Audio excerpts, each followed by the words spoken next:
हर कोई अपनी जिंदगी में कुछ कर गुजरना चाहता है और भीड़ से हटकर खुद की पहचान बनाना चाहता है। सफलता की सबसे खास बात यह है कि वो मेहनत करने वालों पर फिदा हो जाती है। सफर में अगर मुश्किल आए तो हिम्मत और बढ़ती है, अगर कोई रास्ता रोके तो जुर्रत और बढ़ती है, अगर बिकने पर आ जाओ तो घट जाता है दाम, अक्सर ना बिकने का इरादा हो तो कीमत और बढ़ जाती है। मंजिल उन्हीं को मिलती है जिनके सपनों में जान होती है। पंख से कुछ नहीं होता, हौसलों से उड़ान होती है। हौसले बुलंद कर रास्तों पर चल दे, तुझे तेरा मुकाम मिल जाएगा।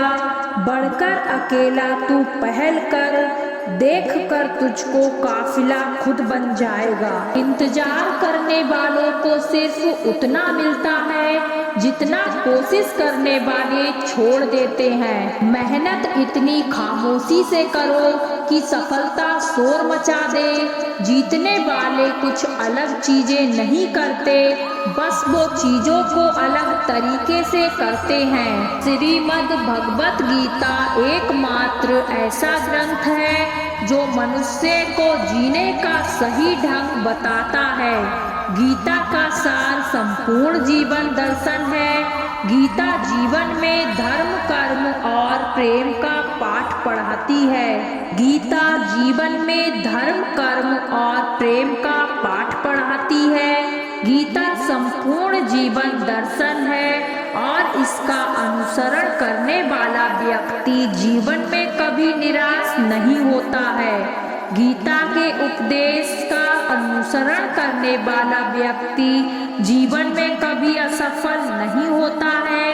गीता में श्री कृष्ण के दिए गए उपदेश जीने की सही राह दिखाते हैं। महाभारत में युद्ध के दौरान भगवान श्री कृष्ण ने गीता के उपदेश अर्जुन को दिए थे। गीता जीवन में धर्म, कर्म और प्रेम का पाठ पढ़ाती है। श्रीमद् भगवत गीता का ज्ञान मानव जीवन और जीवन के बाद के जीवन दोनों के लिए उपयोगी माना गया है। गीता में श्री कृष्ण ने बताया है कि मन किसी व्यक्ति का शत्रु कब बन जाता है। यह आइए यहाँ जानते हैं गीता के कुछ अनमोल उपदेश। गीता में वासना, क्रोध और लालच नरक के 3 द्वार माने गए हैं। ये तीनों चीजें आत्मा विनाशकारी मानी जाती है। श्री कृष्ण कहते हैं, ना यह शरीर तुम्हारा है, ना तुम इस शरीर के लिए हो।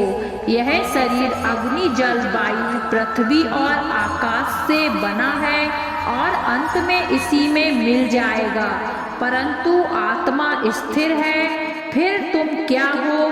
कृष्ण कहते हैं, अगर मेरा भक्त मौन होकर मेरे विश्वास पर सब सुन रहा है तो याद रहे उसके मौन का और उसके विश्वास का जवाब मैं स्वयं देता हूँ।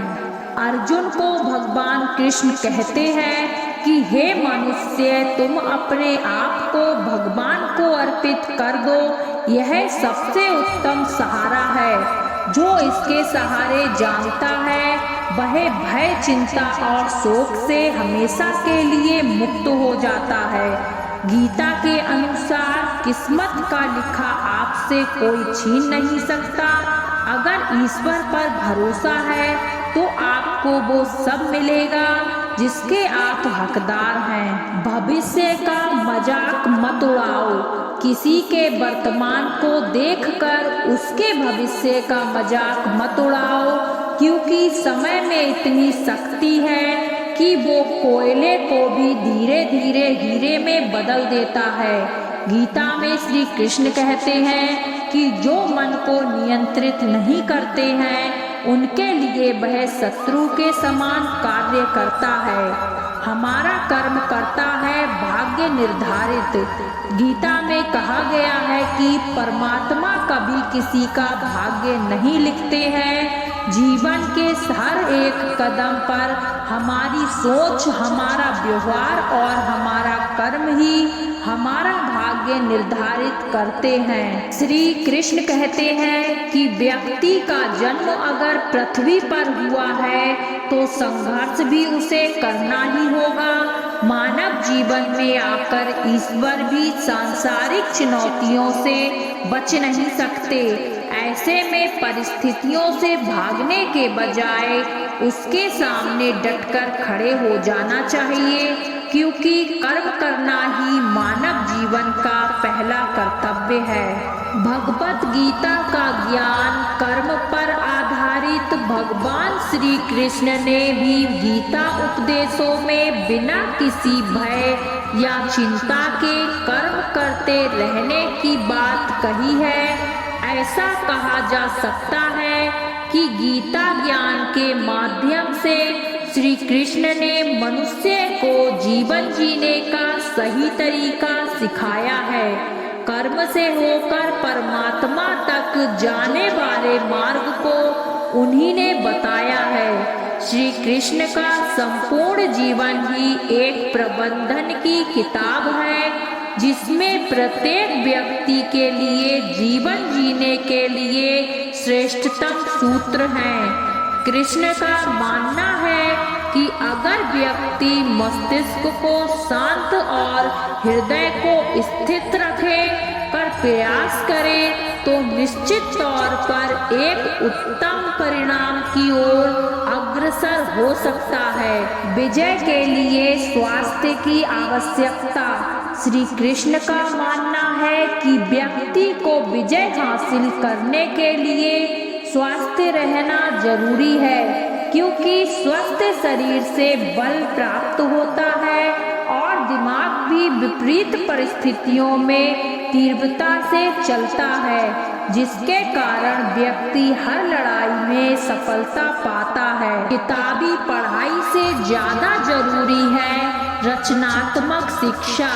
भगवान श्री कृष्ण के अनुसार शिक्षा ऐसी होनी चाहिए जो मनुष्य के व्यक्तित्व का रचनात्मक विकास करे, यानी कि मात्र किताबी पढ़ाई ही नहीं, व्यक्ति को जीवन के हर एक पहलू से कुछ ना कुछ सीखते रहना चाहिए और अन्य कलात्मक क्षेत्रों में भी आगे बढ़ना चाहिए।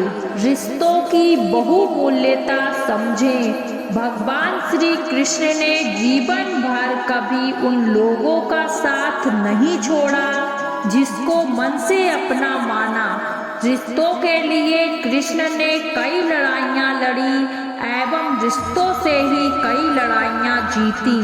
उनकी यही बातें इस बात का संकेत है कि सांसारिक इंसान की सबसे बड़ी धरोहर रिश्ते होते हैं।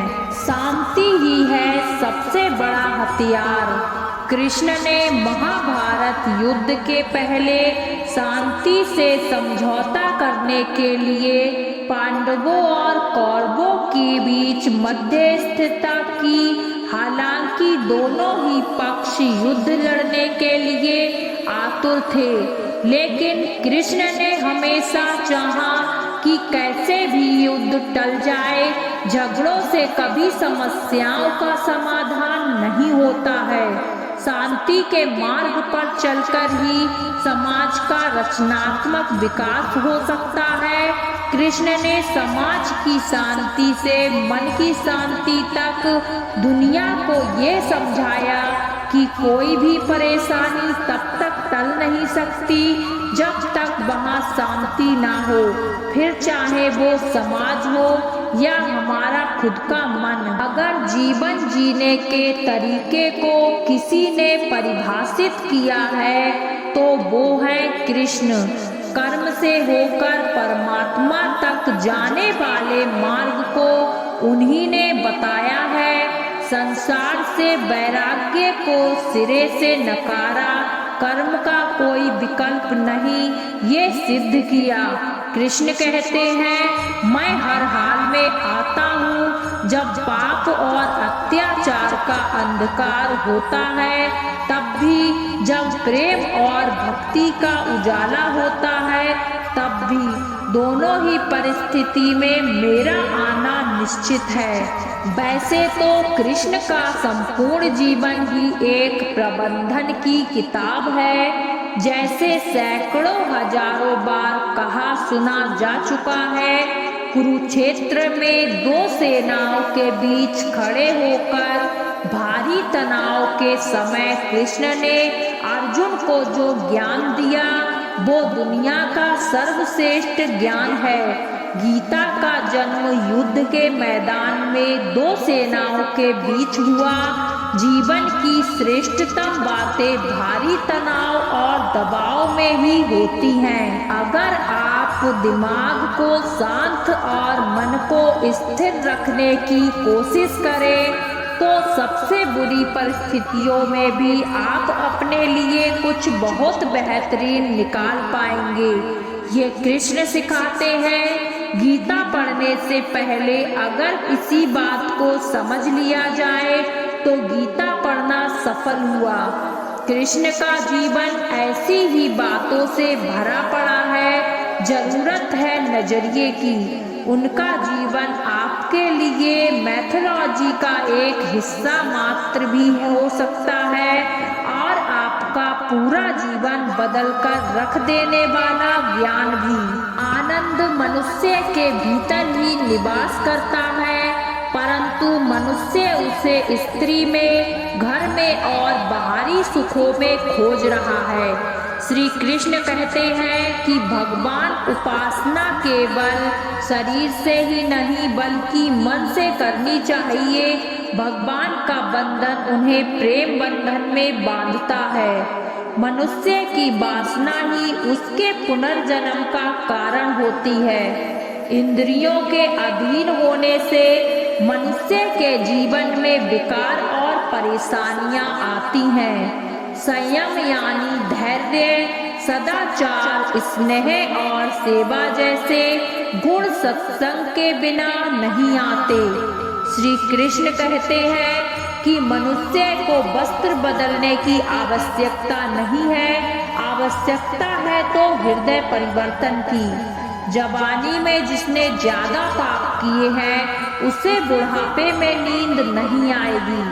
भगवान ने जिसे संपत्ति दी है उसे गाय अवश्य रखनी चाहिए। जुआ, मदिरा पान, परस्त्री गमन, अनैतिक संबंध, हिंसा, असत्य, मद, आसक्ति और निर्दयता, इन सब में कलयुग का वास है। अधिकारी शिष्य को सद्गुरु, अच्छा सद्गुरु अवश्य मिलता है। श्री कृष्ण कहते हैं कि मनुष्य को अपने मन को बार बार समझाना चाहिए कि ईश्वर के सिवाय उसका कोई नहीं है। साथ ही यह विचार करना चाहिए कि उसका कोई नहीं है, साथ ही वह किसी का नहीं है। भोग में क्षण भर के लिए सुख है, साथ ही त्याग में स्थायी आनंद है। श्री कृष्ण कहते हैं कि सत्संग ईश्वर की कृपा से मिलता है, परंतु कुसंगति में पड़ना मनुष्य के अपने ही हाथों में होता है। लोभ और ममता, किसी से अधिक लगाव पाप के माता पिता हैं, साथ ही लोभ पाप का बाप है। श्री कृष्ण कहते हैं कि स्त्री का धर्म है कि रोज तुलसी और पार्वती का पूजन करे। मनुष्य को अपने मन और बुद्धि पर विश्वास नहीं करना चाहिए, क्योंकि ये बार बार मनुष्य को दगा देते हैं। खुद को निर्दोष मानना बहुत बड़ा दोष है। यदि पति पत्नी को पवित्र जीवन बिताए तो भगवान पुत्र के रूप में उनके घर आने की इच्छा रखते हैं। भगवान इन सभी कसौटियों पर कसकर जांच परख कर ही मनुष्य को अपनाते हैं। जरा सोचिए, एक साधारण पशुपालक किसान का बेटा कृष्ण, जिसने दंभी राजा कंस का वध किया, जिसने युद्ध भूमि में हथियार डाल देने वाले अर्जुन को अपने उपदेश से विजयी योद्धा बना दिया, युद्ध के मैदान में दिया गया जिनका उपदेश ज्ञान और दर्शन की अमूल निधि बन गया, कृष्ण जो एक साथ सैकड़ों हजारों गोपियों के हृदय में बसने का सामर्थ्य रखते थे, माखन चोरी से लेकर गीता का महान ज्ञान सहज भाव से देते थे। इतिहास गवाह है कि गाय बकरी चराने वाले ग्वालों गवड़ियों से लेकर बड़े बड़े राजा महाराजा विद्वान तक उनके मुरीद हुए। लेकिन क्या आप जानते हैं कि भगवान श्री कृष्ण के इस मैनेजमेंट का राज क्या था? इसका जवाब है 16 कलाएं और 64 गुण। जी हाँ, इन्हीं 16 कलाओं और 64 गुणों के सहारे कृष्ण महाभारत के उपदेशक, द्वारकाधीश, मथुरा विजेता और गोपियों के प्रिय बने। जो आपके पास है, आपका संसार है, उसमें खुश रहना सीखिए, क्योंकि भले ही आप मानते हो कि आप संसार के लिए कुछ नहीं, पर कुछ लोगों के लिए आप पूरा संसार हैं। स्वतंत्रता का भाव सबको प्रिय होता है, इसलिए अगर सच्चे प्रेम को पाना हो तो उसे स्वतंत्र छोड़ दो। अपनी क्षमता को जानकर यदि पूरी दृढ़ता से हम कोई भी कार्य करते हैं तो वो अवश्य पूरा होगा। अगर कुछ मांगने के लिए करोगे तो वो मित्रता नहीं, अगर कुछ पाने के लिए करोगे तो प्रेम नहीं। हमारे जन्म से ज्यादा हमारा भविष्य हमारे चैन पर निर्भर करता है, इसलिए अच्छी तरह से सोच समझकर चयन करना एक उज्जवल भविष्य के लिए अनिवार्य है। मनुष्य एकत्रित करता रह जाता है, परंतु ना तो उसके मन की भूख मिटती है और ना ही शरीर की, इसलिए हमेशा अच्छे कर्मों को एकत्रित करना चाहिए, नहीं तो इस संसार से भूखे ही जाना पड़ेगा। प्रेम और मोह को हमेशा अलग रखना चाहिए, यदि वे आपस में मिल जाएं तो स्वार्थ बन जाते हैं। भाग्य के द्वार हार मानने वालों के लिए कभी नहीं खुलते, उन्हीं के लिए खुलते हैं जो अपने लक्ष्य की ओर बढ़ने का प्रयास बार बार करते हैं। बिना रुके कर्म करते रहें और जो आपके पास है उसे बांटें, तभी जीवन और मन में प्रसन्नता होगी। फल की अभिलाषा छोड़कर कर्म करने वाला पुरुष ही अपने जीवन में सफल बनता है। वह जो सभी इच्छाएं त्याग देता है और मैं और मेरे की लालसा और भावना से मुक्त हो जाता है, उसे शांति प्राप्त होती है। सम्मानित व्यक्ति के लिए अपमान मृत्यु से भी बदतर होता है। जो किसी दूसरों पर शक करता है उसे किसी भी जगह पर खुशी नहीं मिलती है। अपने जरूरी कार्य करना बाकी गलत कार्य करने से बेहतर है। मैं किसी के भाग्य का निर्माण नहीं करता हूँ और ना ही किसी के कर्मों के फल देता हूँ। जो अपने मन को नियंत्रण नहीं करते, उनका मन ही उनका सबसे बड़ा शत्रु होता है। तुम खुद अपने मित्र हो और खुद ही अपने शत्रु। आत्मा को शस्त्र नहीं काट सकते, अग्नि नहीं जला सकती, जल नहीं गीला कर सकता, वायु नहीं सुखा सकती। बुरे विचार मन को दुखी और परेशान कर देते हैं, लेकिन जब आप कृष्ण में विश्वास करते हैं तो कृष्ण स्वयं आपकी सब परेशानियां दूर करने आते हैं।